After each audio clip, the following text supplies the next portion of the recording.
I'm Matt Handy, and you're listening to My Last Relapse. So, this is Danny D. He's my buddy, works for Monarch. So let's get into it. Right on. All right, so the story. Tell me a story. All right, so I'm just going to fast forward to, well, let's go back before I got into my addiction. I was, I come from a outstanding family dynamic. I'm not the guy that had the trauma-based background. It's just not my story. I respect it. I totally understand it. It's just not mine. You know, I had a mom who was a teacher, 35-year school teacher. Everybody loved her. She's a woman of faith, just totally grounded, service first, right in front of me my whole life. My dad was just like a community icon, just a great, just a wonderful man from the Midwest. My mom's from the Midwest. So I grew up in Southern California. So we had these, Midwestern ideas, very simple, very good people. And my dad just liked to tune it up, liked to party. You know what I mean? He liked to party. And the drinking was always in and around, they call them teetotalers? Not really teetotalers, but they got after it quite a bit. My mom's a toucan screamer, you know what I mean? Just like not an alcoholic by any stretch of the imagination. None of it on her side. And my dad just liked to party, you know what I mean? But he could continue his lifestyle, raise a family, put outstanding values, ethics, and mores right in front of me my entire life, and but just like to drink. Him and his buddies all like to drink. Very successful families that he was associated with. Very good friend group, doctors, lawyers, a prominent businessman, all this. And but they just like to get after it with the alcohol. So I was introduced to alcohol at 14. He'd throw a beer at me here and there. Hey, let's have a cocktail. We had a bar in our den. Which was kind of like basically everybody come over, all my family friends would come over. They threw a lot of parties, you know what I mean? And they just get lit up, you know what I mean? And I never saw any alcoholic behavior, anybody blacking out that my dad's friends were. And they were talking, they drink some pretty stiff cocktails, you know what I mean? But they were all composed, funny. This was my illustration of alcohol at the time growing up. It was very attractive. Very attractive. Very attractive. Conviviality and friendship. You know what I mean? Like talks about. And it was, it didn't seem like there was any, no red flags. No red flags for me because at an early age, I mean, albeit I did the, 12-year-old New Year's Eve, nobody was around drinking the whole bottle of vodka, you know what I mean? And just getting stupid and weird throwing up. But I thought everybody did that. Yeah. You know what I mean? I thought because a lot of my friends did that, and there was no real consequences as a 12, 13-year-old to that other than being like, well, probably shouldn't do that again. Mm-hmm. And then in high school, it was more like conviviality and friendship. Everybody was just getting wasted on the weekend. I mean, just blottoed. We're talking like girls drinking Boone Strawberry Farms, throwing up, and I'm drinking a bottle of whiskey with the buddies, just keg parties, the whole 9 yards. But it was all fun. Yeah. It was all fun. Absolutely. I mean, the atmosphere was not negative by any stretch of the imagination. Yeah. And there was a lot of like community. And this was Orange County? This is Orange County. Yeah. Yeah. I grew up in like all my high school buddies just, we just got after it. Yeah. A lot of cake parties and just, but I'd go to school. I was a 3-sport athlete. Okay. In high school. What sports? I played, 2-sport actually, varsity, basketball and golf. Oh. Yeah. So you played golf all day? Basically, not all day, but I mean, I played basketball in the fall, and I was in the springtime. I'd play golf. I mean, today. Oh, well, all day today. Yeah. Can you tell? A little bit red. It's red. It's red. It's red. What were you playing today for? I was playing in the TGA event, which is Ben Hammond, a bunch of good group of guys in recovery. Yeah. And they got like about 30, 40 guys 2 days ago, and then they cut it down to 20, and I made the cut. So we went and played San Antonio Country Club today. It was just a monster, but it was a good time. We just had dinner. So what's up? Okay, let's keep going. Yeah. And basically the earmarkings of any type of disaster coming my way were not there. You know what I mean? I got good grades. You know what I mean? I maintained a solid friend group. growing up. You know, I had a great attitude. I didn't have the experience as a kid or a high school kid, where I was, this alcohol. That wasn't my experience. It was like it changed my life when I drank it. Yeah. Did I have a lot of fun? Yeah, that's my story. Yeah. I had a lot of fun, got loose, and no wreckage. No real wreckage. High school, so for me, high school was very different. Everybody was doing drugs. Oh, is that right? There was heroin dealers going to our school, like attending our school, right? And Wow. there was a daycare at our school for the girls who had kids. Oh, wow. Yeah. It was, I think my junior year, there was 3,700 kids there. Wow. Yeah. And so big high school. Massive. And it was like far enough away from, it was in San Marcos, it was in North County. Yeah. And it was just far away enough from the city where there was literally nothing to do. And there was 2 colleges, 3 high schools, and a bunch of middle schools, like all packed together. Boom. So everybody partied together. And this is a funny thing, is like at 16, when a 24-year-old dude is dating a 16-year-old girl, It's just odd. we don't notice it though. Yeah, at you don't 16, see I'm it. like, whatever. You Yeah. know, like we're hitting on college girls. We're messing around and stuff. And it's like, It's part of the deal. whatever. And then you get to 24 and you're like, I had friends. Hindsight's always 20. Yeah. You're like, dude, that guy was a dirtbag. You know what I mean? Just looming around. Dude, no, it was, I don't even want to get into it. There was Sick, like, looking dude. back on it, there was like Not some funny. sick shit going on. Sick shit. Yeah. Sick shit. going Yeah. on. I mean, party at the moon town. Yeah. You know what I mean? But high school is like that, right? For a lot of people, Mhm. high school is kind of the get out of jail free card Yeah.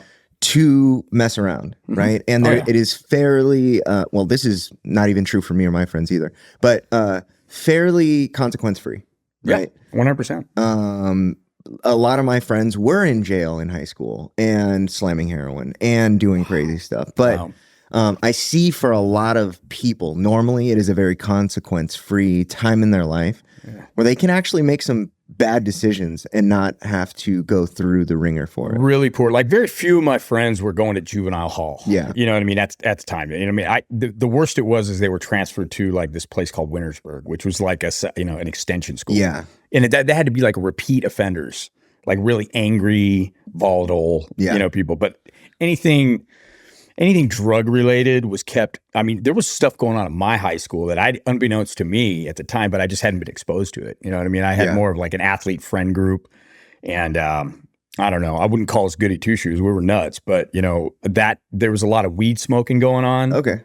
There was a lot of Orange weed County. Orange County, OC. So it was happening. I just wasn't in front of it because I was primarily focused on school, and coming from a good family, I kind of had a push in this right direction. Yeah. I'd get like, look, you want to go to college, you want to, and I started playing golf, and I started excelling at golf like really quickly. So I find that people who get good at golf in high school often do really well in high school, but party really hard. really hard, sneaky. Yeah, it's tough. It's because what you are exposed to. You're exposed to a lot of older people. Yeah, you know what I mean, and they take you down their walk.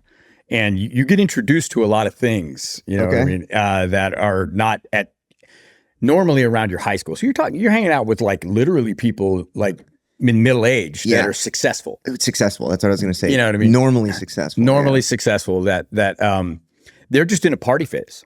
They made their money. They got their little slot in life. Got their wife, kids, and they just want to party. They get out to the golf course and they want to party. And you're just in your early stages of trying to get better and go to college and pursue some type of career in it. And you got all these wild got money, folks out there. had some success, stable, not addicts probably some in there, but soon to be, alcoholic tendencies, that's for sure, but could keep it together. Yeah. So that was another illustration. Okay. Right. Of like, okay, you can dabble in this, right? And still own a home, have a wife and kids. There's no real trouble as far as we knew that it was even talked about. But everything's a kosher pickle on this side of things, I mean? So when you see the cocaine come out at the golf course, and you're talking a guy that owns an insurance company, you know what I mean? Or a mortgage broker, you know what I mean? And it's just like, oh, okay, all right, I didn't know you did that. You know what I mean? I wasn't even doing it at the time, but I'd see it. So it's kind of got a classy edge, even classy to it a edge, little bit. almost a classy edge. So it's all you don't know what you know until you do. Yeah, right. For sure. So I mean, it's all experiential. For sure. And at the time, I was so focused, and I didn't even know how focused I was until I wasn't. Yeah. Right? Oh, that's a good point. Yeah. You know what I mean? You don't know how focused you are until you just get off the beaten path. Yeah. Right. So at the time, I was just geared. Okay, I'm going to practice. I'm going to play in these tournaments. I'm going to play basketball in the fall, keep myself in shape, and then go get it in the springtime and in the summertime, right? So my schedule was full, right? So I didn't have any exposure to taking the lid off this thing. Yeah. And then little did I know that like all it took for me was to get my full ride to UCLA for golf. Oh, wow. I got a full ride. I was the #1 recruit for UCLA. Wow. I got a full boat to play there. The right? Bruins, huh? Yeah, I was competing against Tiger Woods. I was a player of the year in front of Tiger. Wow. Like at the time, I was winning everything I played in. So it was just like, I was blessed with. That's impressive. Golf is not, I can barely miniature golf. Yeah. And I'm terrible at it too. It's tough. I mean, you look like an athlete. You probably. I lettered in swim and water polo, and I was the captain of my varsity water polo team when I was a sophomore. Oh, dude. So I was really competitive in water polo. See, that's the thing about it. It's like I was really hyper competitive, and so that competitiveness, basically kind of ego driven to some extent, but not. I just wanted to win. I just like winning. Who doesn't? I mean, at the time, I was just like, but it was everything. Yeah, right. And at that age, sports can really drive you to succeed. Sure. Right. Discipline. You've got role models that you're looking up to who are also doing good. Yeah. And if you've got a good role model in a sport specific, a good coach. Yeah, good coach. If you got a good coach, man, that can be the difference between making it in life or not. I know plenty of people 100% where it's like it was my coach. Yeah, well, you get the mentor. Right. They're navigating not just what your sport, but the rest of your life, how you're operating, because they've been there and they've seen the roads where people get off, right? So they're just like, hey, you got to keep it on the narrow. You got a chance here, you know what I mean, with a good coach. Yeah, for sure. So, yeah, but and golf was an individual sport, but I had a lot of people in front of me that had gone to school and played golf. And I was just around a culture of really, really good players doing some things and turning pro. And I wanted that, you know what I mean? I wanted it there was articles in the paper me wanting to be, watches perfectionism give way to performance. And that's like, ooh, I look back at that. I'm like, ooh, wow. Oh, a big character defect. Like, but they wrote it in the paper. It's in print. Wow. I'm 16 years old as a sophomore. Watches perfectionism give way to performance. And they don't know how sick it was. You know what I mean? I look back and I'm like, whoa. That's a big statement. It's a big statement. Like, because they don't know how negative that is, right? The negative connotation that we know now. Like that's, Yeah. So at the time I was just driven and I was succeeding, and so it was fun. I was having fun playing this sport and it was giving me all this big life, right? And once I went off to UCLA on a full ride, I redshirted as a freshman at UCLA. What does that mean? Redshirt means like you take yourself out, your own decision to not play on the team that year so you can reserve a year of eligibility. So what school gives you a full ride and then lets you redshirt? Wow. Lets you redshirt. That's for somebody that's like trying to get in the mix and not be at that level. And I just took the #1 slot, and just, I didn't even know what I was doing. What was behind that decision? I wanted to party. Oh, okay. And then that's just flat out it. Okay. I mean, I got introduced to, like, I got to went through orientation, met up with the team. They gave us, like, we're sponsored by Nike. I'm getting all this gear, all this like flooded with this lifestyle. I'm like, what year was this? This is my freshman year, 1991. Okay. 1991. And then, I took the gear all back to my parents and it looked like I just got, like I got sponsored by Nike. Just ridiculous amounts of gear, clubs, 4 sets of clubs, just out of hand. Wow. UCLA's deep. They got deep pockets. So, I'm playing for a Pac-10 school, big time, and I just literally, I didn't really have a girlfriend in high school. Okay. You know what I mean? So, and focused. I was exposed. I was focused, dude. I didn't realize how focused I was. I just was not interested. I was like, I don't know how. I just don't know how I managed to sidestep that. But when I got to UCLA, dorm life, and then a fraternity, these guys are like, we got to join this fraternity. And I'm like, I'm not even like a fraternity guy. Yeah. But I was attracted to the allure of the party. Yeah, for sure. And consistent partying. Is there like a golf frat? No, there was just a sports. Like there was guys on the football team and baseball team. Like they kind of say, come with us to this deal. And all of a sudden I'm a pledge at a fraternity. and I'm locked into 18 weeks of just shit. Yeah. And this is when they were still like torturing people and stuff. Oh yeah. Yeah, but not really. You see, it was happening around the nation. Well, way more than it's happening now. Yeah. Oh yeah. They were doing crazy stuff. They were doing crazy, bunch of crazy shit. Like, just a bunch of crazy shit. I mean, you look back on it, you're like, what in God's name was I doing? Yeah. Subjecting myself to this. And the early 90s, it was that sweet spot. Like, it's definitely a bygone era where things were really good for a lot of people. Yeah, for a lot of people. And when I because I was a young kid and I was raised in the early 90s. Yeah. And when I look at what's going on today, I'm like, holy shit, dude, these kids are so fucked. They're so fucked. It's so bad right now. I really feel terrible. I mean, you turn on the news. You don't need to turn on the news. You can word of mouth. Just like, what the hell is going on out there? I got an Instagram for the very first time. My last real social media profile was a MySpace profile in 2006. Oh, yeah. So I got a archaic. Yeah, I got a profile 10 weeks ago, something like that. Yeah. And I'm on there. I'm like, holy shit! Like the world has changed, and it feels like it changes so quick now. Fast. Yeah. I mean, the internet is just taking the lid off. It really has. There's communication going on that should not be going on. Just period, hands down. It has a lot of positives, but I think that it's just really culturally, we're suffering because of this. There's an evolutionary, I think there's an evolutionary component to this. Like we were not made to change things this fast. No. And it's really, we have this generation of kids that are about to start entering like middle school. And there's huge talks around this generation that's coming up where they are making conscious decisions to be sober, right? They're fully aware. They're looking at the people ahead of them. How old are you? I'm 52. Okay. Yeah. So the millennials and then the generation after that, dude, we're so fucked. Like we're making terrible decisions. Half the dudes think they're girls. Yeah, like there's all this stuff going on, right? And they're like watching this stuff like, okay, we don't want to do that, right? And it's amazing to see like these kids are making these decisions. Obviously, their parents aren't really factoring into the. I don't think their parents' decisions are a factor in their decisions, and they're that young making good decisions. Yeah, it's crazy to me. Yeah, it's wild. Okay, so 91, I'm at school, and then I joined a fraternity, and that was the pivotal moment of me deciding to set this course awry. Okay. That's really when I look back. I decided to redshirt, not pursue the golf, which I had a passion for, obviously, but I cast it aside for this other lifestyle. Okay. Because all I had to do was get a taste. What was the attraction? What was most of the attraction to you? Because I tell people constantly that my issue was girls. Right? Like, okay. It was straight up women. And I mean, it was like, you could deny that, but that's be nonsensical. Yeah. I mean, it was the women coming out of the woodwork. And as a 19-year-old male, and you're subjected to this lifestyle where you're just flooded with gorgeous women, like on a consistent basis. Yeah. At UCLA.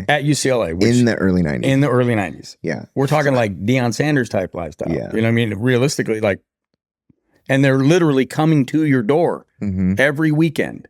You know what I mean? And like every, weekday. And it was just, I don't know, the party, it just got so sick. Yeah. I got so sick with like lust and just all of it that goes with it. You know what I mean? I mean, it's crazy. It's not a new story. It's just stock. Right. Yeah. Well, I mean, so it's crazy how much of your life gets derailed from a single the ripple effect of consequences from just like, oh, I'm not going to play, right? I just want to party. That was it. And when did the party turn into the nightmare? Okay. So had a lot of fun in college. I bet. Right. But sounds like it. You know what was mounting? Fear. Like when I would not be drinking, and this never happened to me before. I didn't have any social anxiety. Okay. You know what I mean? I was a pretty gregarious guy, I mean? Just, it was all good, There was no fear element. And then all of a sudden this fear started creeping in about like, I don't know, my fourth year, like my senior year, like when shit's getting real. Like I'm about to get out of here. You know what I mean? I'm still managed to like on like cocaine and alcohol get through school. Yeah. You know what I mean? Because I couldn't focus. Okay. I couldn't focus. I started losing my ability. I started developing, I don't know if I had it prior or whatever. I don't know what the clinical diagnosis is, but I certainly had adult ADD. Okay. So I mean, and school was basically, I was doing the very bare minimum. This is when my real big character defects. school was not a priority. Life was not a priority. I wanted to party. Like, you know, and then when I wasn't partying, I was looking for the next party. Okay. You know, like, I mean, were you like, playing golf? I was not. So did you play golf? In college? Yes. I didn't. I played one tournament. Oh my gosh. That's how you got in. That's so They're crazy. paying me to go to school there, and I played so one tournament for them. Just how does that work? What do they say? Totally like, irresponsible. It took till my junior year to them to like, no, actually like halfway through my junior year, and they pulled the scholarship. Oh, wow. So you made it pretty far. Yeah. I'm just like, dude, because they expect me to come back, and like I'd go to the summertime, and I wouldn't be around all the party. Yeah. Right. And so I wasn't a daily drinker. I just, if it was around, I'm getting after it. Yeah. So and I would come back every summer and just light it up. And you know, the game is still there. It's talented. And I'd go back and try out for the team, and I'd qualify easy because they would have to remove me from the team because I wasn't. So this is like true talent, right? No practice, no. To be honest, yes. Okay. I had a really God-given gift to play the game. That is so crazy. You know, I mean, I could just pick it up and do it. It's a blessing. Yeah. No, it was a blessing, but what was a curse was my attitude and my work ethic. I just had none. Young boys. And it was terrible. It was really just a waste. I don't know, you know, you've been down that road a million times, but realistically, my headspace, if I had any type of environment that would take me away from it, I'm going that way. But if you could literally take me and put me in an environment where I'm practicing every day. Like I come home for the summer and play with my friends that like, you know, knew I went to school and my friends from high school and stuff. And we'd get after it in the summertime, playing, practicing. And then I would get my game in a ridiculous spot to where I could literally go and play professionally. But I'd go back to school and be like, oh yeah, I'm here. And there was a new coach at the time because the other guy got fired. And he's like, wait, weren't you like an All-American? You don't need to try out for the team. I know who you are. You know, and I'd go out and I'd win the qualifier to play in the first tournament and realized I was academically ineligible because I went to 2 classes in the spring, from the winter quarter to the spring quarter. Jeez. I was like 20 units down, dude. Like just irresponsible. Yeah. My life was completely unmanageable.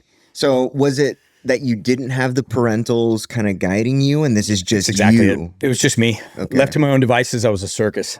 I wasn't coddled by any means.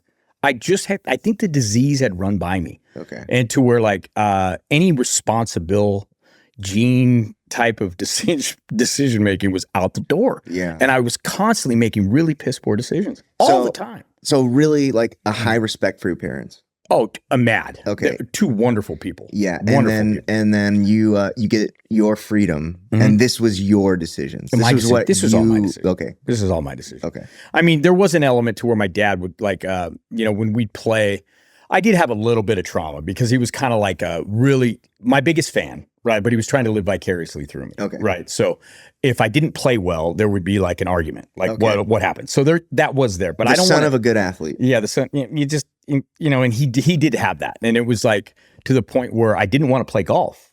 Oh. I really didn't want to play golf because it would cause fights. Okay. My mom's like, I wish you never played golf.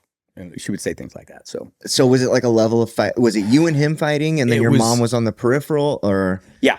Okay. And then, and basically what it amounted to. So the trauma that you're talking about, is it just a perfectionist trauma where if you don't perform, did you get anxiety from it? Could you? Okay. 100%. Okay. And I looking back, only in recovery, you know, I had a chance to look at the scope of it. But at the time, it was just like, I just don't want to play. You know, it's just a simple decision. I don't even really want to, you know, because what if I fail? Yeah. And then there's going to be a fight. Oh. So that was my trigger response, right? Yeah.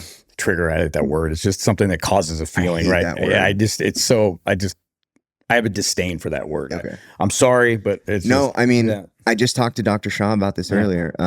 There was 2 words when I actually got clean. I had to get rid of 2 words. I had to get rid of triggers and cravings. Yeah. Because all they did was give addicts something to point to that takes the power away from us. 100%. Right. And so I had to be like, I can no longer lean on these 2 things for sure. Yeah. I've gotten rid of a few other things as well, but those are the easiest things for us to point to. Oh, I was triggered. I have no control over this. Or I just had this uncontrollable craving, and next thing I know, I had a needle in my arm. I don't know. Yeah.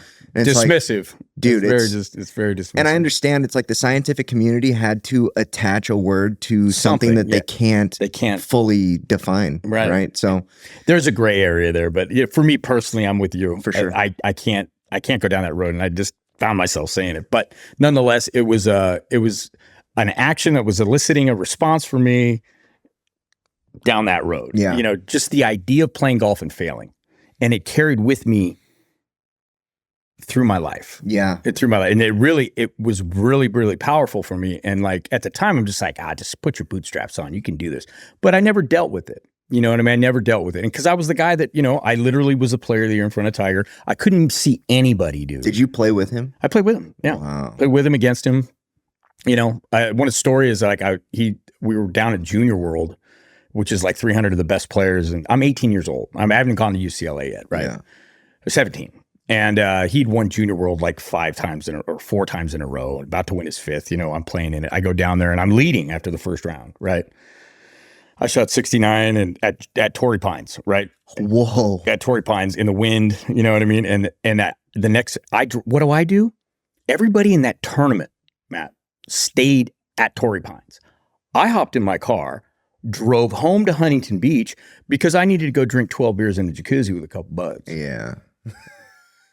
Yeah. Couldn't even like celebrate with your boys. But I'm leading Junior World. They're like, Junior what? You know, they could give a rat's ass. I'm just fucking like, what? Who does that? Wow. An alcoholic does that shit, right? So I show up the next day, you know, for my morning tea time, and Tiger's there, like. And then you went back. Oh my God. I went back, bro. Oh my God. I'm still in the tournament. It was day one. So funny. Day one. Nobody does that. Yeah. And I'm 17. That is so crazy. So when I drove back down and I'm on the driving range and Tiger comes walking down, he's like, Dalton, what did you shoot yesterday? And I'm like, and I'm hungover, dude. I'm like deep in it. And I go, 69. And he's like, I knew it. And he goes walking down the range and he's like, Dad, Dalton shot 69. And he was pissed off. I could tell he was pissed off. So that's crazy. And then I ended up shooting 80 that day, like in front of the cameras, because I was, you know, just like hitting the first ball off the golf course because I had no balance. I'm just Billy Madison did. Just out of control, dude. Just the worst. No, Happy Gilmore. Happy Gilmore. Yeah. Or Billy Madison probably does the same thing. But yeah, that was my first experience of, wow, my life's unmanageable. Yeah, it's so unpredictable, right? By the time it's out of control, the car crashed a long time ago, you know, and like you're just waking up, you know? Yeah. And one of the things that in my story is that everybody knew I was an addict for years before I had the realization, right? And I got out of prison. I was the person that was in prison making fun of my brother for going to meetings. You know, like it's like, come on, dude. Like, and I couldn't see a problem. Yeah. But you know, the problem is self cannot critique self. No. Right. And it's nearly impossible for us to course correct something that we have no clue that we're off course. No. Right. And so I get out of prison the first time and I'm using. Right. And I'm like Mr. Slick, everybody doesn't know and all this stuff. And I call my what actually happened was somebody was going to tell my parents that I was using just vindictively. Like, and so I was like, oh no, I have to tell them before this person does. And I called my dad at like 3 a.m. and I'm like, Dad, dude, I got to tell you something. I'm up in Temecula. They think I'm down in San Diego, right? Like at my house. I go to my aunt and uncle's up in Temecula to like kick. Yeah. And I'm like, Dad, I gotta tell you something. Yeah. I gotta tell you something. And Mom can't hear. So get away. Like they're asleep. Yeah. Mom's asleep. I'm like, Dad, please, like, go to the other room and I gotta talk to you about something. He's like, okay, what is it? I'm like, Dad, I relapsed. Right? Not I've been using for months. I relapsed. Just a quickie. Yeah. And he goes, I'll never forget this. He goes, man, what happened? Like, you're doing so good. Like, you're in culinary school and you're getting good grades. And it's like, he thinks I'm getting good grades, right? But you're doing great. And like, man, are you some kind of addict? And I was like, oh my gosh, dude. I'm a drug addict. Yeah, I remember the first time somebody called me an addict. I was like, oh, Come on now. What? Come on, me? Come on. Yeah. You're like, get over it. Okay, so let's go back to college. Yeah, so back to college, that was just a precursor. So stuff like that. I completely went off the rails. You know what I mean? I managed to keep it together to, get my degree from UCLA. Okay, what'd you graduate with? History. Okay. It was like a law school type degree. Okay. Wrote a lot of papers. Like a political science Yep. major. Sociology, political science, same type of, liberal arts. And was that the goal? That was kind of like the loose direction you wanted to go? The loose direction. Yeah. I mean, because I realized that I could actually write I did well. Okay. I did well, Once I got past like the almost failing out of school my sophomore year, and you didn't make the team, I kind of put more energy into school because I'm a little bit. Yeah, I buttoned it up a little bit. And I kind of put it down and actually learned how to write. Write really well. I actually TA'd a class. Man, that is a skill. Yeah. Writing well is not something that you can just do. Nope. It just I had to develop it. You know what I mean? And the more papers I wrote and the more books that I read and it was just repetition. Law school would have been great because that's all you do is read and write. Yep. I watched my dad for years. That's all he did was read and write. Yeah. Down that path, and I developed a skill. I did. That's one thing that I did at UCLA. I got a really good education. Cool. I really did. I mean, I didn't blow the whole thing out of the water. In a lot of madness, that was a big positive. I met a lot of really great people, and I wasn't so sick that I was burning everything down yet. I was just in my brewing phase, right? Getting ready to get out of college and life. Right, water was starting to simmer. Water was starting to simmer. Cool. And I was doing all right. So I got out of school, and then so the golf thing came back. Obviously, that I was still could play, and I managed to play in front of some very serious heavy hitters with some dough.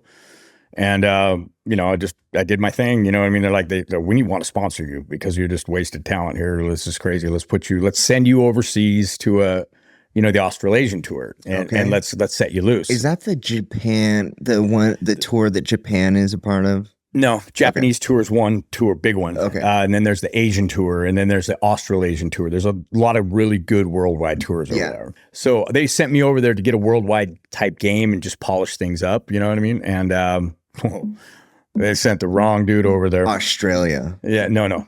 Malaysia, Thailand, Manila, Philippines, and just the roof came off. Just like the worst place ever to drop a bomb like me with my mentality, right? Okay. Just a dipshit, you know what I mean, out there.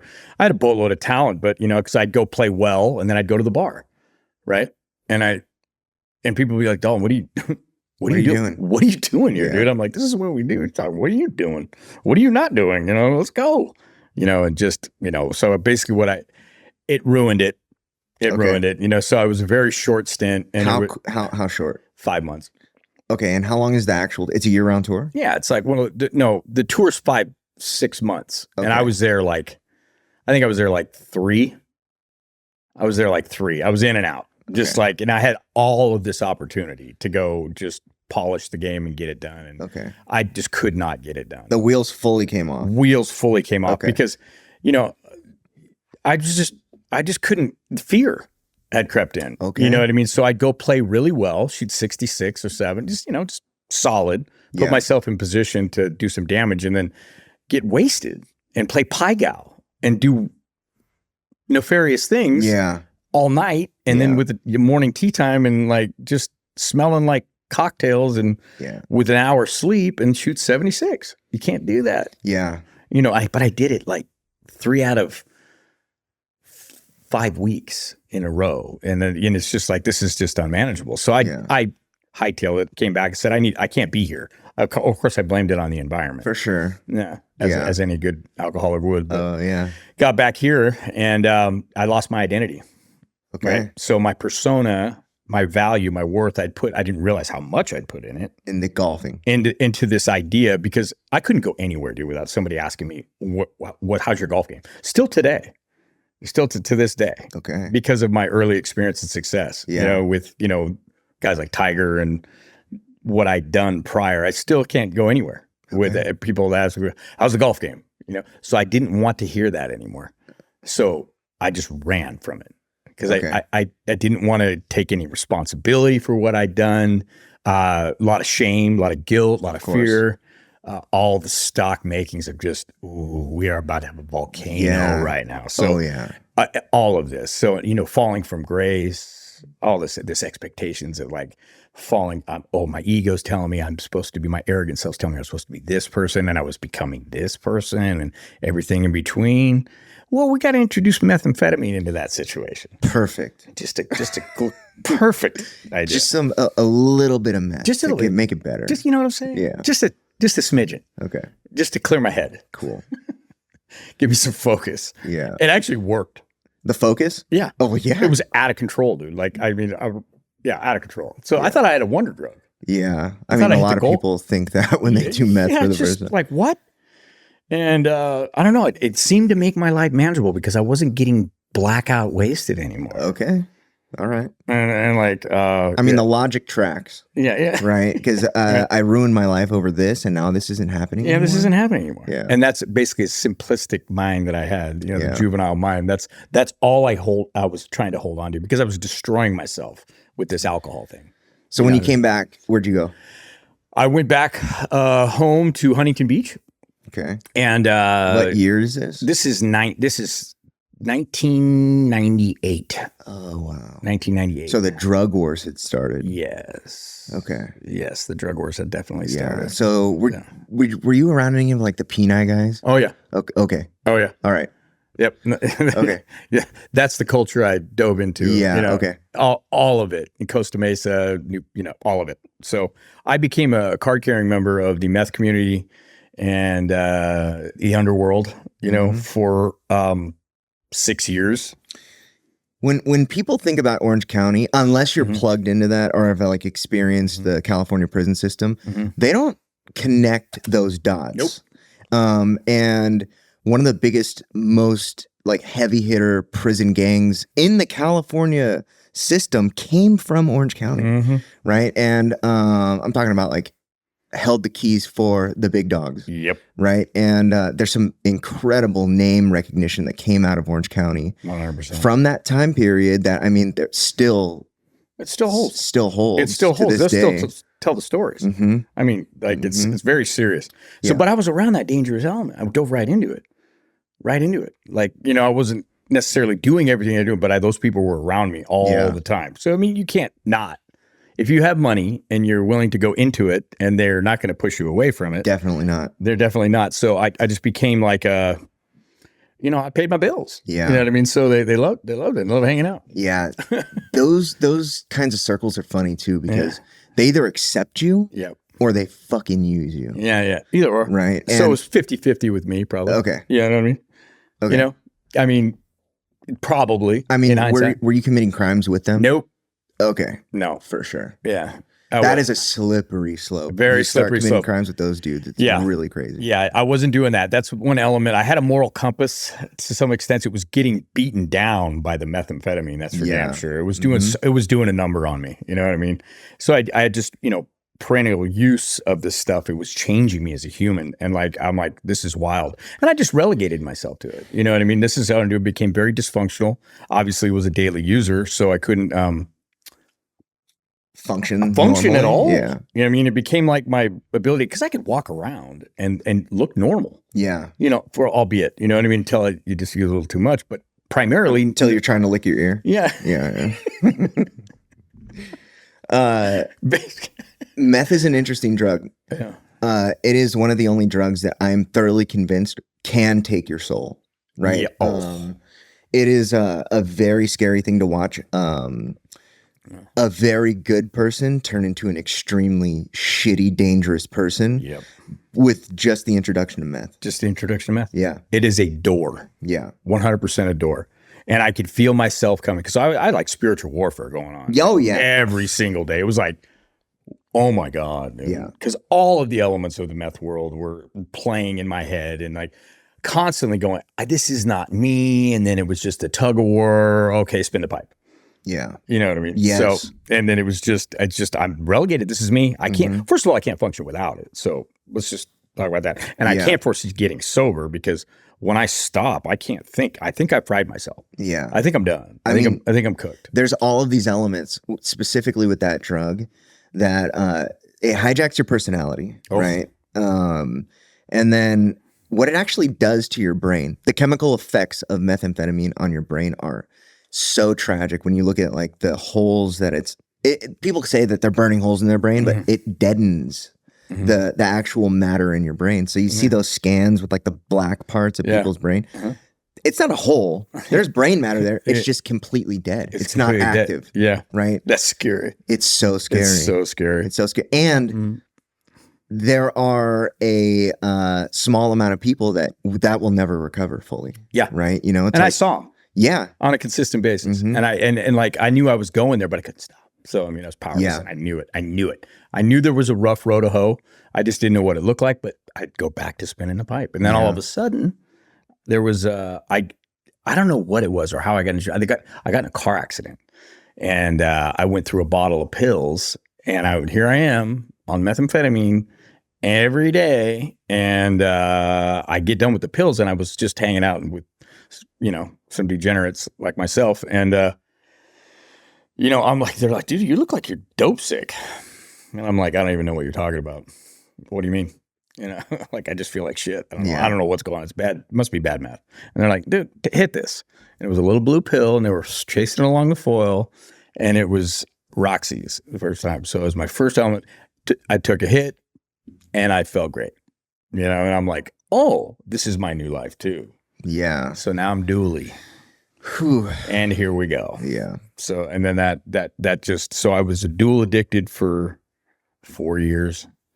So that dual addiction, people don't really realize, like, especially for people who go through it, right? The dual addiction is a completely different ride. It changes the individual drugs, right? And now when you add them together, it does something completely different to you. And for me, the meth and the heroin was, I couldn't do one without the other. No. But if I only had one, I had to only have the opiates, right? Because if I only had the meth, it was terrible. It was awful. Mental. Awful. But you then have two different monkeys on your back, right? And having one is hard enough. Having two is a whole different ballgame. Yeah. Because now people don't even realize this, that don't have to deal with this. Yeah. Those are two completely different crowds of people, typically. They absolutely are. And now you're dealing with meth addicts and opiate addicts. On two different ends of that spectrum, they're two different types of people. Just a party for Thanksgiving. Yeah. Everybody you want at the table. Dude, it's terrible. It's awful. So, I mean, it was interesting. You're right. The dynamic shift of the crowds and the people. One was extremely dangerous. Yeah. And the other one was just very depressing and also dangerous, because if they were out of opiates, they just and there was a massive crossover. Yeah. You know what I mean? So it was just like, the community, the underworld, I call it, is very, very, very strong in Southern California. Yeah. Yeah. I mean, it's big. Yeah. It's bigger. It's bigger than I thought. Yeah. I kept peeling another onion layer every single year that I would be involved in it. I'm like, oh my God. And I'd just be going further into Anaheim Hills, into Tustin, into Fullerton, all the way up to LA. Oh yeah, no. There's an epicenter of everybody's addiction. Yeah. And then you watch the ripples. And the world gets bigger. Yeah. Right? And you get smaller, but the world gets bigger. Yeah. Okay, so you're in these two different elements, and this is where shit started hitting the fan. Shit really started hitting the fan because, well, number one, I couldn't go anywhere without having drugs on me. So, and then I started mounting charges. I got a DUI in 2009. And so pretty quick after you come back. Yeah. Okay. Yeah. So, I mean, the blacking out, I mean, I'd never normally got in a car, but I say that, but I probably did. Yeah. I don't know. This is bullshit. But I mean, I literally got a DUI in front of my apartment, just cocktailed out. My buddy took my keys, locked me out of my own pad, and I slept in the car. But all they had to do was knock on the window at 4:00 in the morning in HB and roll down the windows, whiskey, just, done. You're going, you're hemmed up. Yeah. We don't care if you were driving or not. And they had every right to. But, that started my engagement with the law. Yeah. That was my first engagement with the law. Okay. And then they waited the full year to not file the case, but filed it on the last day. So I'm now 364. Yeah. 364. I got 364. Yeah. For sure. Because I'm out in Tustin and I'm tweaking. Okay. And I'm trying to write this business plan with this other tweaker. You know, we got great ideas. And, you know, and he wanted to show me his his business model of like, you know, it wasn't a bad plan, but he had these vending machines where they'd give away iPads and iWatches and all the games, right? $1 a pop and all this stuff. But I was going to say, we should take you nationally and get you into some bigger malls. So I went to go scope it out. Nonetheless, found myself in a parking lot in Tustin, high as shit. Completely not what you were supposed to be doing. We're not, it's 3 o'clock in the morning. Like, what am I doing here at the Orange Mall? This is stupid, you know? You're like, no, officer, I'm about to propose to this mall that we're going to put these vending machines with these stolen iPads, you know? I mean, they're not stolen, but we're going to get these iPads. We're going to put them in here. This is what we're going to do. So he's just shaking his head. And he takes my license, and I think it's just another, you know, all right. Because he was actually a vendor, so I thought we were going to go home. I immediately go to jail for a warrant for DUI. And possession. Because I had shit on me, obviously. So it was my first possession charge. Got another one. It's like they just started coming in spades. So I got like 5 possession charges in a matter of like a year and a half. It just spent all kinds of time in the loop, you know, just horrible. You know what I mean? What's that Orange County jail that everybody took it? It's the loop. It's the loop. They do it so that you don't go back. Yeah. But if you're so sick, you're going back. Of course. You're just going back whether you like it or not. And I'd get hemmed up in Huntington or I'd be in Fullerton. I was hanging out everywhere and I always had, you know, meth on me. Yeah. And then dope now. So I just accumulated and then I'd go into Walmart with my, you know, this, you know, skin bird girl who was like just stealing everything off the racks. Just nightmare. Yeah. And she comes walking out with all this shit and gets in my car. So I got a petty theft on there now. Oh, wow. I'm just racking charges. I'm like 8 deep. You know what I mean? And I'm running from the law, not going to court, getting bailed out of jail. My mom's spending money to bail on jail. I'd spent my money, so my mom's spending money to bail me out of jail because she didn't want her son in prison and in jail, right? Right. So I couldn't make it to court, you know. So I'd like 6 years. No, it was like 10 years. 10 years before I actually got to court to face my charges. But 10 years. I would just bounce, and then every time the cops would see me, Dalton, you're not on probation? Oh, we're gonna put you on probation. And they're gonna put stuff on you and walk you into jail. So now you got a felony. You know what I mean? Isn't that interesting? Like how long, until you get to the gates of prison, they allow you. I mean, the California court systems, they will allow you to rack up charges. Yeah. And now you get to prison the first time, it's like, how is this your first time in prison? Yeah. You know, it's like, I don't know. I really don't know. But I'm here now. And it's like, they're like, yeah, you look like, dude, I've been to prison for all these things. I'm like, I don't know. Jesus. It was unbelievable. I mean, I'm literally 8 charges deep and I'm still on the streets rolling around. Huntington Beach cops knew me by face, name, Dalton, go get him. Car, I'm pretty sure they had GPS on my check. I couldn't go to McDonald's. You know what I mean? Anyway, so let's just fast forward. I just lived in that world, dying every day. I was watching the world go by. And I felt like I was never going to be able to get back in. On fast forward. Yes. The rest of the world is succeeding and moving forward, and you're in the same spot. And going backwards. You know, friends are calling. And then here's the crux. Finally, I knew that people had an idea what I was doing, but I took off, dude. I just took off for like 5 years. Because nobody from Huntington, my people that I grew up with, nobody from UCLA or even high school that I went to, nobody was doing what I was doing. Yeah. Nobody. I know. Yeah. So, and I'm just like, and that was always weighing on me. I'm like, what have I done? What's happening? What in the world is happening? So it was a very scary place to be. It was in this head. And I would run from everyone and everything. I was full flight. I was in full flight. I was booking.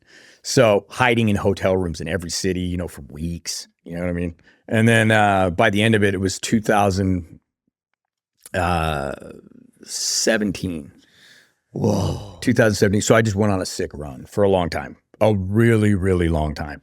2003 to 2000. That's longer than mine. Yeah. My last run was 10. Yeah. I became a daily user in 2003. Wow. Yeah. Of meth. And then the last 4 years were meth and heroin. So that just took me I was sick every day, totally dysfunctional, no job.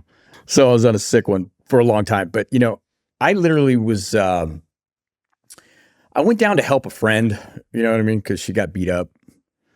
And showed me the picture, and it was horrible. You know what I mean? I went down to like and I at this time I had known a bunch of gangbangers at the time. Yeah. And I had relationships with some of these gangbangers. You know yeah. what I mean? I mean, they kind of rule the underworld. Yeah. So you know? I knew a bunch of, you know, those guys. Yeah. And in all gangs, like Southsiders, these guys yeah. over here. And you know what? There's some really notorious Southside gangs.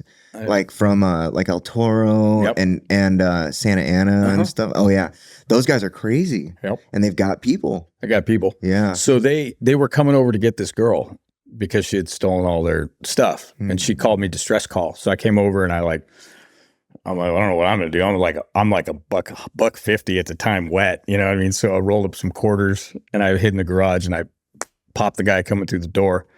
And then the other guy had a gun. Second guy through the door, but he's all, Dalton? He's all, dude, get the fuck out of here. She just stole all our dope. This is your pass, bro. Go. Don't be here when we come back. And I'm like, oh, shit. All right. So I'll hear these keys. I went over there because she had dope, right? They're dope. Yeah. They're dope. I didn't know they're dope, but she had something for me. You know what I mean? So help twofold, right? It really was because she was cool, so to speak. But felt bad for her. She was loading me up something up there, and then all of a sudden, I hear this rustling. You know what I mean, up there, and I'm like, wait a minute. And I walk into the kitchen. I throw water on my face. I'm like, what the hell's happening, dude? This is crazy. I got to get out of here. She rips out the door and jumps in my car and bails. In yours? In my car. I'm like, oh, dude. So I take an Uber to this hotel in Tustin, right? And I'm like, that ain't dope. I mean, but she gave me a fentanyl shot, but she didn't know I didn't do fentanyl. So I would have killed me. And I'm like, I'm looking at it. I'm like, maybe I should do this, dude, because I'm sick. I was sick. And went to the hotel hoping I could find somebody that I knew, right? But they weren't there. And I'm just kind of sitting there in the room with a bag of meth, dope sick, looking in the mirror, big bottle of vodka, just waiting on it. And I'm like, in the fentanyl shot. And I'm like, mm-mm. I look in the mirror, dude, and I see Smeagol from Lord of the Rings, bro. That's what I look like. Just eye bugged out, dude. Nasty. Precious. Take the shot. You know what I mean? I'm like, holy shit. And behind that cascading, there was a picture. My mom and I had taken a picture at Junior World, right? I was 18 years old or 17 years old and healthy, and was with my mom. So the dichotomy of just you and me. Yeah. And then like I mean, I don't know if it was delusional or what, but it was there. I'm telling you, it was there. And my 17-year-old head just went like this. What are you doing? What are you doing? Don't do that. Because I had it in my hand. I was like, take the shot. I was so sick. I'm like, maybe I'll just take a little. It would kill me. It would have killed you. It would have killed me. Yeah. So, and I knew it. Yeah. So I literally said, God help me. Okay. I said, God help me. God help me. And I threw the syringe in the trash. Okay. And I threw the meth in the trash. Okay. And I bolted out of the room. Okay. And I don't know where I was going, but I was going to walk home to my mom's house. Okay. Right? How far? I don't know. It's something crazy. It's like 15 miles, 20 miles. But here's what I do because of the way the hotels by the interstate down there. I was so fucking delusional that I walked the wrong way on the freeway. I was trying to get to the 605, you know what I mean? Off the 605 or 22 or some shit. I just knew I had to go that way, but it twisted me around. So I thought I was going home. Yeah. And I thought you were going north and you were going south. I was going south, bro. And I stayed walking, dude, for so long, dude. I was like, and the sun's not up yet. But I'm on the freeway, dude. Like just begging to be caught. But I didn't, there was no cars, no cops, nothing. And I walked in and I saw Crown Valley Parkway. I'm like, oh my God. I'm like, dude, you have done it now. And I'm so sick. I'm so sick. And I just was like moving, dude. And I was just crawling. I'm like snail's pace. And sometimes I get bursts of energy and just like, and it was all like something was carrying me, dude. So and the sun had started coming up, and like up over those hills, up right over those there. hills, dude. And I'm like, oh God. I'm like, what have I done? I'm just so out of my mind, dude. And I just kept moving. And I walked all the way from Crown Valley all the way down to the beach, right? Because I only one way to navigate. I'm not going back on the freeway. There's people coming by now. Yeah. So I got to go be amongst humans. That's and then I walked all the way up PCH, all the way through Newport, Laguna, Newport. To HB. To Huntington Beach. No way. It took me like 10 hours. Dude. 10 hours. That is crazy. It's like that is a long walk. It's just a long ass walk, dude. That is a long walk. I don't even know how long it took. I just know that the sun had gone down. It's like a military punishment march. Right? That's crazy. Dope sick. And I was just like, and I tried to get on the bus down in Laguna, and he's like, don't do it. He's like, this bus is for humans, bro. Yeah. Sorry. And I was like, oh, good job. And I just kept moving. And then I finally got a hold of a bike, like at Jack in the Box off Warner. Yeah. A stolen bike. Stolen bike. Yeah, And I rode a bike from there. Like, why didn't I get on a bike somewhere else? Yeah. And just rode it like half a mile to my mom's pad, showed up on a bike, tossed it. She opens the door and she's like, oh my God. Lay down. Yeah. Yeah. And I just laid there and I detoxed. She took care of me. I don't even remember. After that, I got in there and I was just so sick, dude, for a week. Yeah, I was gonna say, so detox is like that. Mm-hmm. They are so historically when I would go to jail, I was kicking meth and heroin. Mm-hmm. And the sleep alone from just like being so sleep deprived, I was able to sleep through a lot of the kick. Really? Typically. Yeah, typically. I think I did too. Yeah. I'm pretty sure I did too. I can't remember probably 90% of my kicks. Really? I mean, I've been arrested 50 times. Yeah. So I kicked a lot in jail. Yeah. But I don't remember most of them. Yeah. And that is like but the ones that I do remember, oh my gosh, they're so bad. Oh my God, dude. Like there's a reason why people do drugs and stay on drugs. Yeah. You know what? I talk about that, right? That it's like after a certain point, heroin is not fun. No. It doesn't feel good. No. It feels terrible when you don't have it. Yeah. But what it really does is it teaches you to fear not having it. Oh yeah. A real healthy and that fear is really strong. Mm-hmm. Really, really strong. Yep. Very strong. I'd never been through anything like that in my life. You know what I mean? Experientially, I had nothing even close. So the most powerful drive was to not be sick. For sure. In my life. Like I had more motivation to do most things. Yeah. You know what I mean? And I would garner up energy just for fear of not wanting to feel that. Yeah. And it's insane. Mm-hmm. Oh, brutal. So yeah, I detoxed for, I don't even remember how long, 7, 8 days, just on my mom's couch and in the bathroom, you know, just doing my thing. And she'd like literally walk out and walk by and she's like, oh my God, there's a demon in you. Yeah. You know? So, and then, and then not showering. Yeah. And your body starts like rejecting things inside of your body. Yeah. And like that first shit is always a monster and it's like won't come out. No. It's terrible. I'm on the toilet for like 8 hours. Dude. Hours. I was like, what's happening, dude? Yeah. Can you call a paramedic? Because this is an issue. Yeah. This is a big issue. I got multiple issues right now. Mm-hmm. So it's just such a bad stretch. Yeah. That was a bad stretch. So at the end of it, my mom said, we're going to court. We're going to court. And I'm like, okay. So that was like my first real level of surrender. Yeah. And what was the thought behind the court? Just you had so much shit over your head. Well, there were so many mounting cases and I didn't have a residence and all this paperwork was coming to my mom's house. And she'd be calling me and be like, look, I don't know what's going on with you. You have more charges and you have more charges. And the poor woman was just getting beat down with paperwork from the judicial system. Yeah. Were you doing the mom, I'm arrested. I don't know what happened. They racially profiled me and you're white. Were you doing that kind of crazy stuff? I was just lying about what I was doing. I couldn't tell the truth for like 10 years. I mean, I don't even know what I told my mom. I said, you're not going to believe this. When you start, she's like, are you in jail again? I'm like, yeah. You know, you're not going to, it wasn't my fault. Yeah. You know what I mean? And she's just like, oh my God, I'll be down at the bail bondsman. But she wasn't in, I don't think she realized the enabling that was going on. No, well, yeah. This is something that I talk about all the time, right? Yeah. First of all, we're liars. Oh.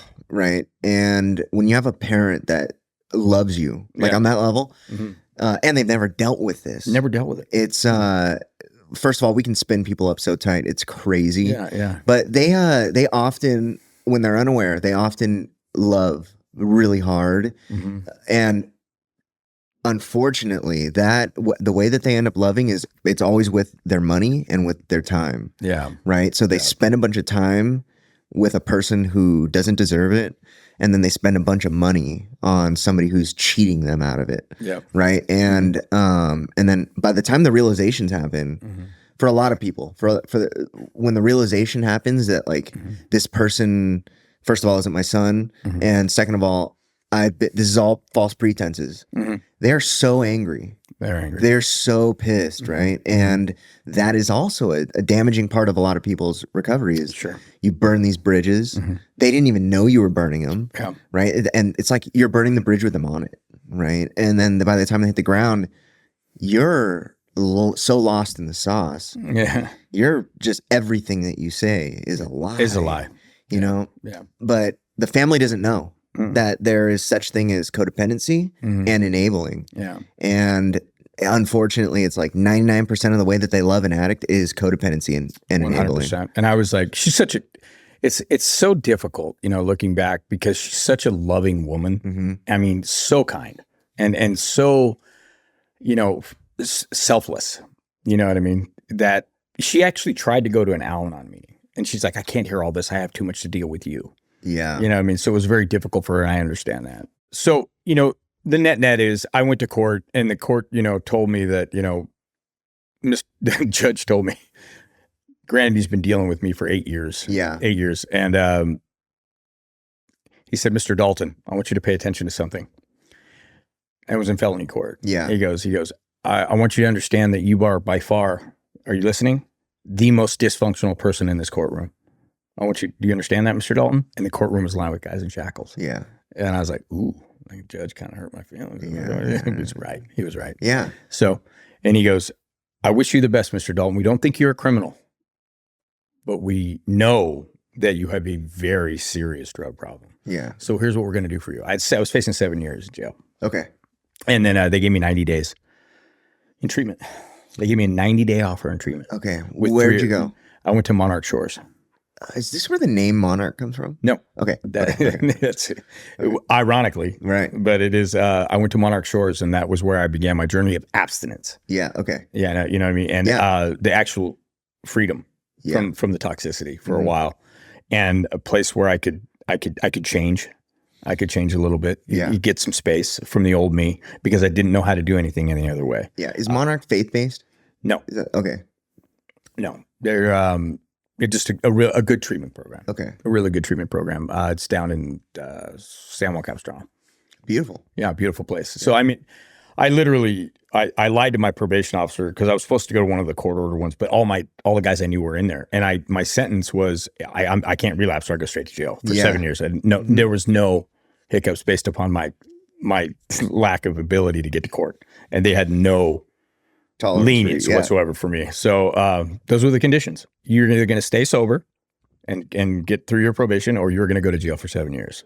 That's the conditions, and I knew it. So I went there, and to be honest with you, it was an amazing experience. The craziest thing happened to me there. My name's Danny Dalton, right? My dad's name was Tom Dalton. I went to church on the second day. When I was there, I hadn't been to church in like 15 years, right? So I went to church. Just band's going. I'm in residential, and I went to church. Yeah. I sat out at the pew and I cried my eyes out. Are you willing to accept the Lord? You know, and I started just bawling. I was just like, "What is happening right now? Yeah, what is happening?" And I just overwhelming like outpouring of emotion was coming from me, and I didn't understand it. I was just like, this is wild. So then I went outside to the little God box, right? And I grabbed one of the pieces of paper, and all of this was just like not me, you know. And I wrote down, "Heal me, help me be inspirational." Okay.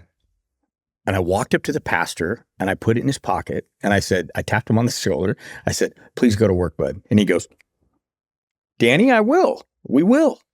God bless you." You know what I mean? On the way out. And I'm like, so 2 days later in the residential garage, right?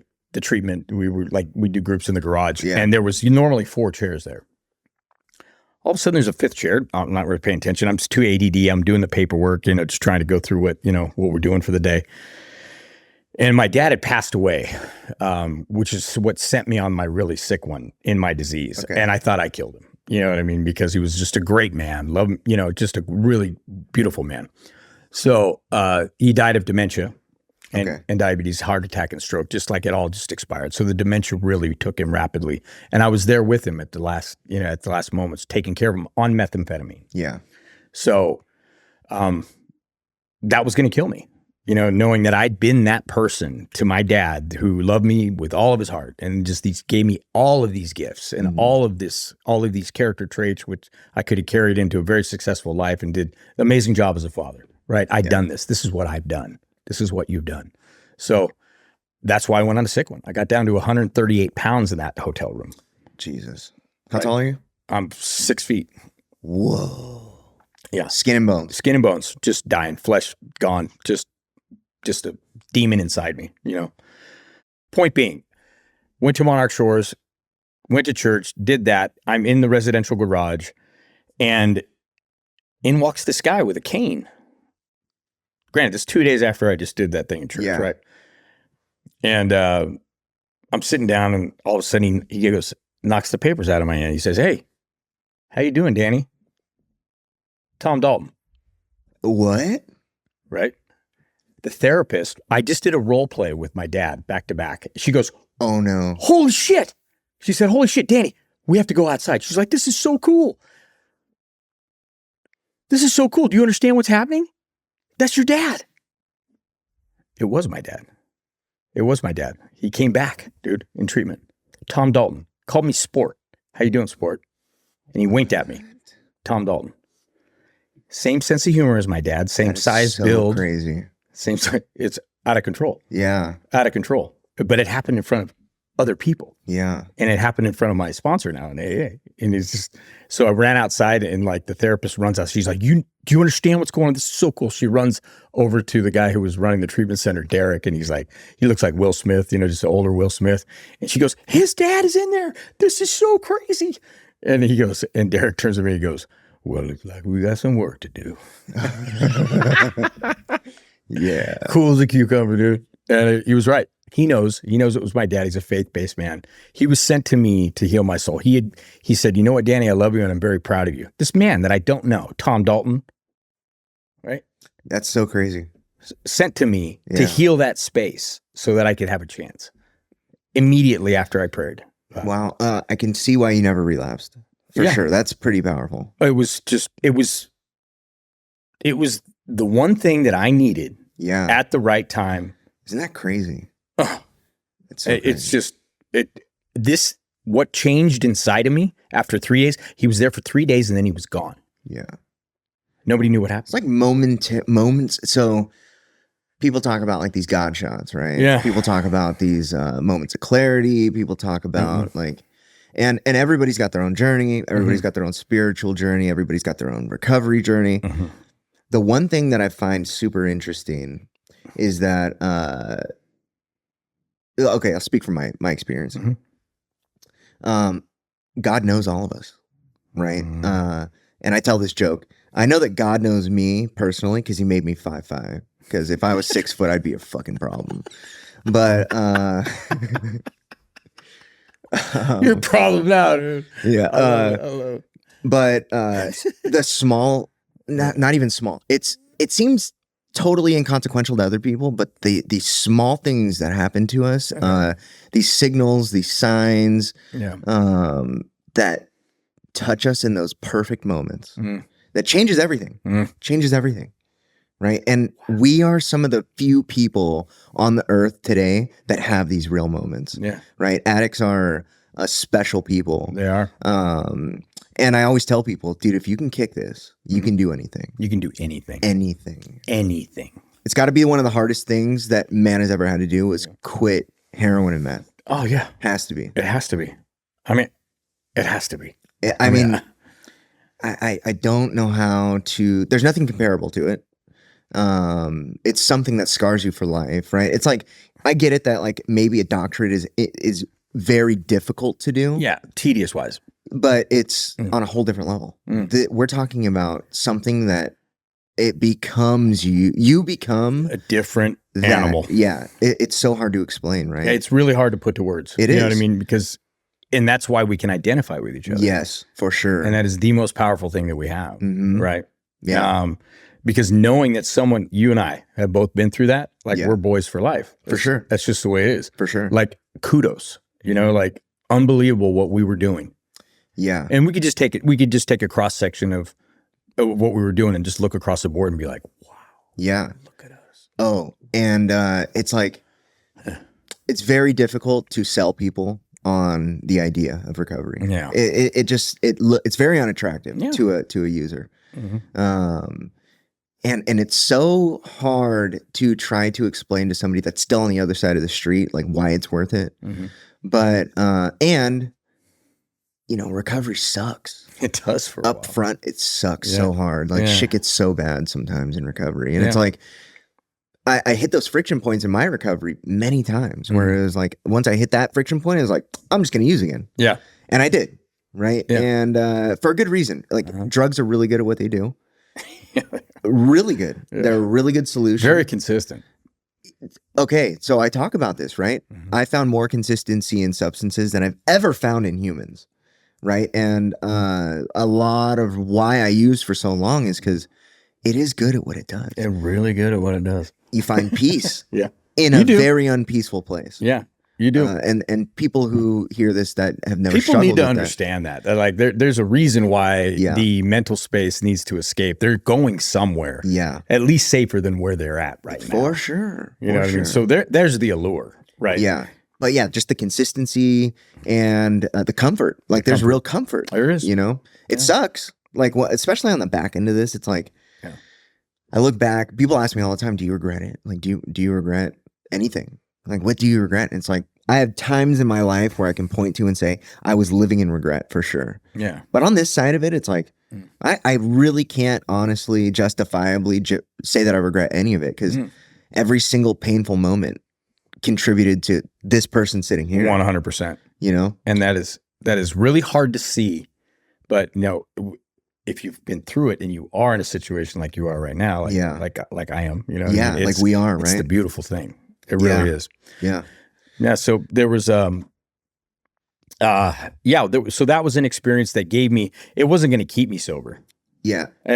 Okay. Motivation. Right? But massive motivation. Yeah. Right. So here's what I did know. It gave me the idea that, there's something bigger going on here. For sure. Than just me navigating this world by myself on self-propulsion. Which is an important thing to realize. Yeah. And that was really there's so much more going on here.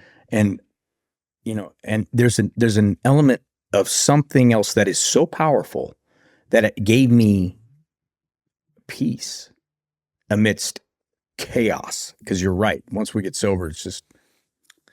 Really get sober, right? Yeah, really get sober. Because you never relapsed, which I'm very happy for you for that. But like, you know how many times I got sober?